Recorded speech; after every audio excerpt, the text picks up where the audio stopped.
Oh, look at that pretty weeping willow. This place is gorgeous. I am at Annie E. Young Cemetery in Pikeville, Kentucky.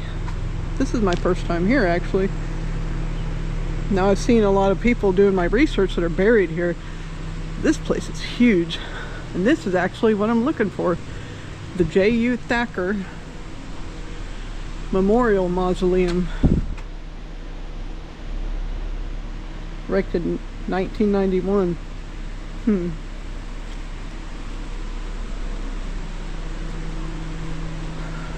This is a Thacker.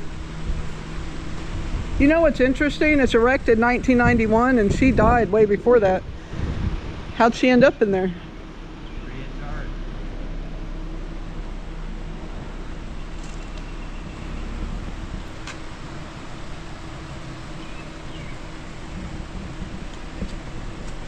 In honor of James, Jim, and Pearlie Prater by daughter Easter Prater.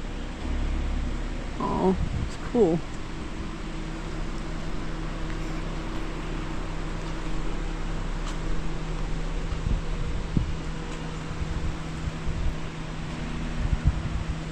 In honor of Troy and Myra Branham by son Bill Branham. It's pretty neat. So let's see if we can get in here. Yes, it's open. Cool.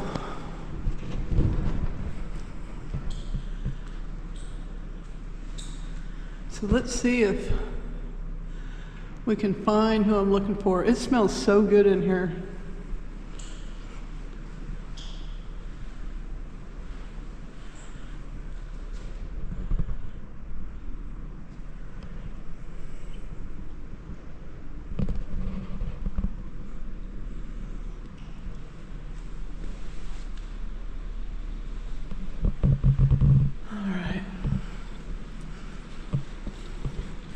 I can't get over how beautiful this cemetery is.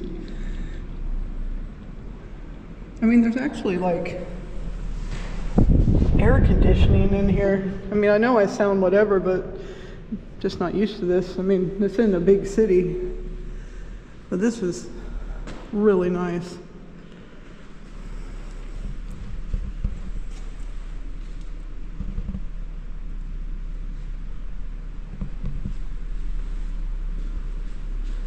All right, let's look here.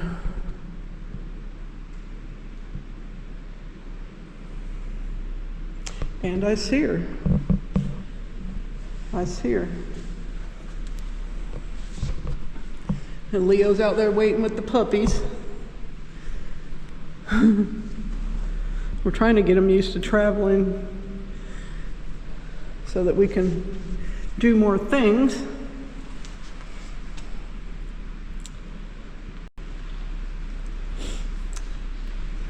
We're here, right here, for Elzena Ann Johnson. You see where it says sister, 1940 to 1946.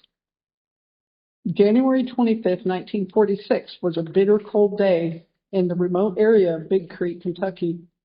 5-year-old Elzena Ann Johnson, the daughter of Bill Johnson and Gypsy Childers, was spending the night in a 3-room log cabin along with 10 other children and some adults. You can hear the rain while I tell this story.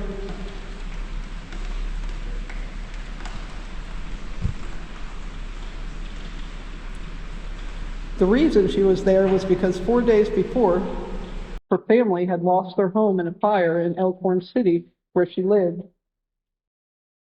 The fire was started by defective wiring and trapped the whole family on the second floor, forcing them out onto the porch roof where they had to jump to survive. In the jump, Elzena's 14-year-old sister Peggy, who already had severe burns, broke her arm.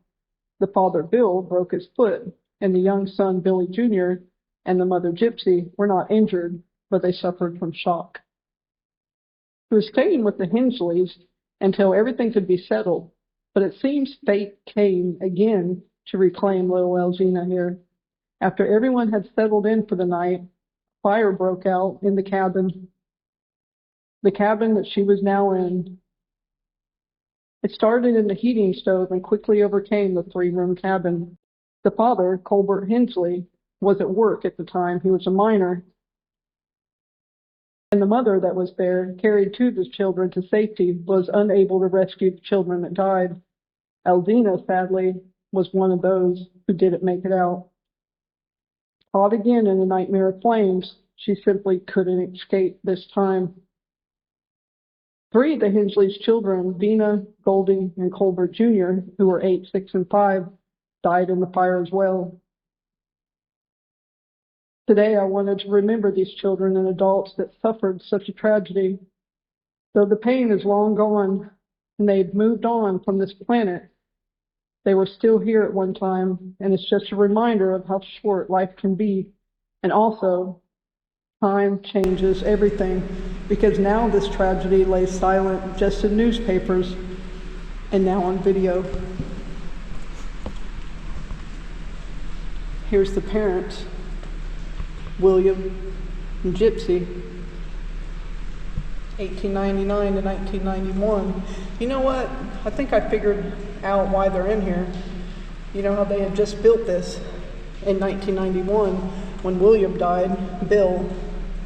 So he probably had her interred in here with the family.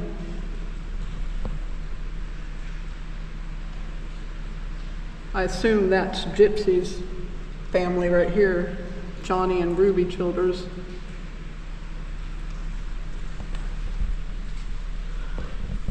And here's little Elzena Ann, and she's buried with her sister, with her brother, that lived 30 years longer, 35 years longer. And that would be Billy Jr.